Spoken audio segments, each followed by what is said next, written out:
В Илишевском районе 27 октября вечером в дорожно-транспортном происшествии погиб один человек.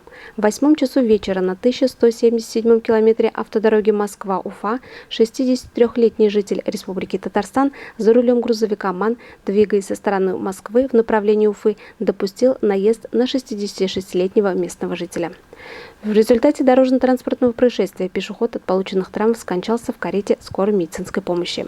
Со слов водителя, мужчина внезапно выбежал на проезжую часть в неустановленном месте, без светоотражающих элементов на одежде. Сегодня вечером 27 октября 2021 года около 19-20 часов на 1177 километре автодороги Москва-Уфа произошло дорожно-транспортное происшествие с наездом на пешехода со смертельным исходом. ДТП произошло в темное время суток на неосвещенном участке дороги. Пешеход при себе не имел светоотражающих элементов. Начато разбирательство.